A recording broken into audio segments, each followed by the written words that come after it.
자관하는 의사 유영현의 오디오 칼럼 원 플러스 원 이야기 원 플러스 원 이야기 11번째. 우리 마시는 차 안에 오렌지 녹아 있다고? 오늘의 칼럼 주제는 오렌지이다. 오렌지는 차와 전혀 관계없어 보이지만 다음은 모두 사실이다. 1. 찻잎 속에 오렌지 색소가 들어있다. 2. 찻잎 속 오렌지 색소는 베타카로틴이다. 3. 베타카로틴은 찻잎이 붉거나 노란색으로 변할 때 작용하는 성분이며 차의 향기에도 영향을 미친다. 4. 차나무를 일시적으로 차광하면 베타카로틴 성분이 증가한다. 5. 베타카로틴은 오렌지색 당근의 주 성분이다. 6. 당근은 다양한 색을 가지지만 네덜란드에서 오렌지색을 가진 당근을 개발하여 세계에 퍼뜨렸다. 7. 네덜란드에서 오렌지색 당근을 개발한 이유는 독립전쟁에서 네덜란드를 이끈 오렌지 공화국에 대한 존경과 사랑 때문이다. 8. 홍차 캔 표면에 적혀있는 오렌지 페코의 오렌지는 네덜란드를 지칭한다. 네덜란드의 독립은 오레아네 공화국, 오레아네를 영어로 쓰면 오렌지이다. 오레아네 공화국이 이끌었다. 1567년 빌렘 1세는 스페인으로부터의 독립을 선언하며 오레아네 공화국을 수립하며 초대 총독이 된다.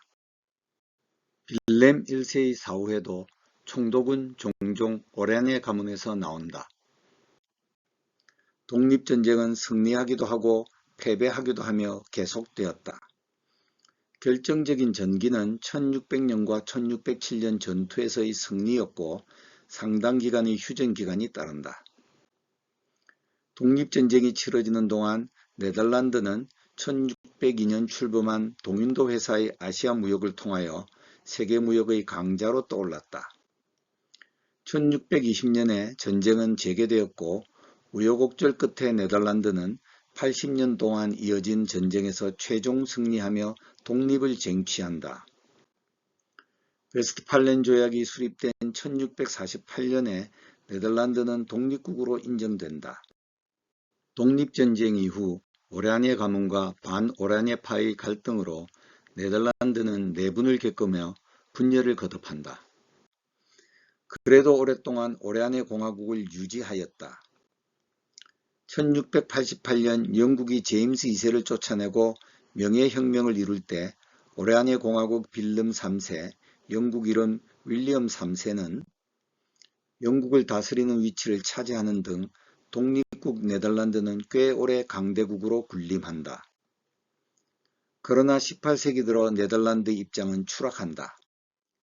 아시아 식민지 쟁탈에서 영국에 밀렸고 미국 독립전쟁을 지원하여 영국의 분노를 샀다.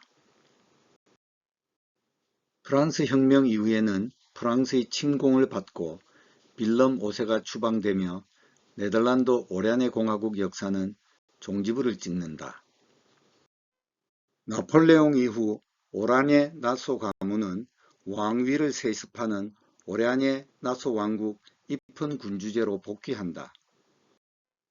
아직도 오라네 왕국이 존립하니 네덜란드는 현재에도 오렌지로 상징된다. 네덜란드 국가 스포츠팀은 지금도 국제 경기 때마다 오렌지 군단으로 불린다. 오렌지색 당근도 네덜란드 육종의 산물이다. 당근은 본래 보라색, 노란색, 흰색, 검은색 등 다양한 색깔을 가졌다. 오렌지색 당근은 오레아네 가문을 기리기 위하여 17세기 낙농강국 네덜란드에서 새롭게 개발되었다. 현재 세계의 대부분 당근은 오렌지색이다. 오레아네 공화국 시기 네덜란드는 중국에서 차를 수입하여 유럽 각국에 공급하였다. 네덜란드가 유럽 각국에 가져온 차는 처음에는 녹차와 청차였다. 곧이어 중국에서 홍차가 탄생하였고 홍차는 유럽인들의 입맛을 사로잡는다. 이어지는 수세기 동안 서양에서 차는 대부분 홍차를 의미하게 되었다. 이렇게 서양으로 수입되는 홍차에는 마치 KS 마크처럼 오렌지 페코라는 말이 붙게 된다. 동서고금에서 찻잎은 차종에 무관하게 작을수록 사랑을 받았다. 우리 녹차에서 우정과 작설이 귀히 대접받는 현상과 동일하다. 찻잎은 작을수록 싹에 가깝고 작은 찻잎은 표면에 흰 털을 가진다. 흰 솜털은 애벌레가 찻잎을 갉아먹는 것을 막아주는 장치이다. 찻잎의 흰 솜털을 중국인은 페코라 불렀고 차를 처음 수입하던 네덜란드 상인들은 페코를 작은 찻잎을 의미하는 단어로 사용하였다. 그들은 페코 앞에 근사하게 오렌지를 붙여 네덜란드 오렌지 공화국이 인정하는 작은 찻잎을 유럽 각국에 풀었다. 영국인들이 차를 마신 17세기 후반부터 홍차는 주로 영국에 의하여 수입되어 유럽 각국으로 배달되었다. 이후 영국에서는 많은 홍차 회사들이 탄생하였고 이 홍차가 각국으로 수출되었다.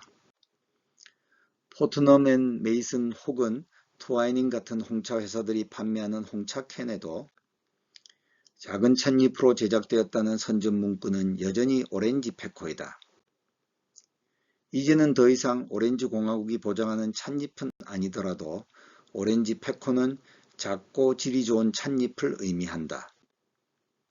현재에는 홍차 찻잎의 등급을 다음과 같이 묘사한다.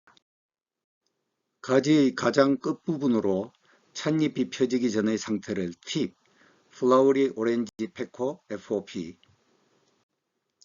팁의 바로 아래에 있는 두 번째 어린 잎을 오렌지 페코, 오렌지 페코 다음의 세 번째 어린 잎을 페코, 네 번째 조금 두꺼운 어린 잎을 페코 소총 혹은 퓨어 소총, 다음 다섯 번째로 두껍고 큰 잎을 소총으로 부른다. 그러나 찻잎이 작다는 점을 강조하기 위하여 부사와 형용사를 여럿 붙이기도 한다. 당근에서 오렌지색은 베타카로틴이라는 성분 때문이다. 카로티노이드는 빨간색, 노란색, 주황색 계통의 과일과 채소에 많이 함유되어 있는 식물 색소이다. 베타카로틴은 카로티노이드의 하나로 강력한 항산화제이다. 암과 심혈관 질환의 위험을 낮추는 것으로 알려져 있다. 또한 태양광에 의한 피부 손상을 보호하고 주름이나 검버섯 생성을 막아준다. 이로 인해 노화지연 효과까지 나타낸다. 그리고 당뇨병, 합병증을 예방해주고 폐기능을 증진하고 항균 작용까지 한다고 알려진 유익한 성분이다. 베타카로틴 덕에 당근은 건강에 유익한 채소라는 믿음을 얻었다. 베타카로틴은 찻잎 속에도 존재한다. 초록 찻잎 속에 숨어있는 오렌지색은 상상하기 어렵지만 찻잎색이 붉은색이나 노란색으로 변할 때에는 베타카로틴의 존재를 실감할 수 있다. 베타카로틴은 색소이지만 대사되어 방향족 화합물을 만들어내기도 한다. 대표적인 화합물은 베타이오논이다. 베타이오논은 꽃과 과일의 향기 성분의 하나로 강한 향기를 가진다. 제비꽃, 장미꽃, 복숭아, 살구, 감귤류 등에서 신선하고 상큼한 향을 낸다. 약간의 흙향기도 가진다. 특이하게도 차나무를 차광하면 베타카로틴 성분이 증가한다. 이런 연구는 겨우 2년 전 발표되었다. 일본에서는 차광하였던 찻잎으로 차를 만든다. 2주 정도 차광하여 교쿠로차, 옥로차를 1주 정도 차광하여 카부세차를 제작한다. 이 차들은 모두 감칠맛이 뛰어나고 달콤한 향을 낸다. 여지껏 이 차들의 독특한 맛과 향은 차 아미노산인 테아닌이 차 폴리페놀인 카테킨으로 전환되는 과정을 차광으로 억제한 덕에 나타난다고 알고 있었다. 그런데 차광으로 베타카로틴 성분도 높아진다니 이들 차의 맛과 향기 일부는 베타카로틴에서 비롯될 수 있다. 차인들은 차를 마시면서 수많은 향기를 맡는다. 난향, 꽃향, 과일향, 연향, 훈연향, 조향, 묵향 등 이런 향기 속에 베타카로틴이 대사되어내는 향기가 포함되어 있다는 점은 차인들이 모르고 있었다. 베타카로틴에 대한 새로운 지식을 알고 난 후 나는 차를 마실 때마다 베타카로틴의 흔적을 느끼려 후각을 곤두세웠다. 이런 집중이 거듭되니 갑자기 차에서 당근 향이 맡아지기 시작하였다. 내가 나를 세뇌시킨 결과인가 싶다. 후각은 본래 주관적 감각이라는 사실이 이번 경험으로 한 번 더 입증되었다. 찻잎 속 베타카로틴의 존재와 기능은 최근에야 이해되기 시작하였다. 그러나 네덜란드 공화국 덕에 찻잎 묘사에 쓰인 단어 오렌지는 찻잎 내 베타카로틴의 맛과 향을 이미 알리고 있었다.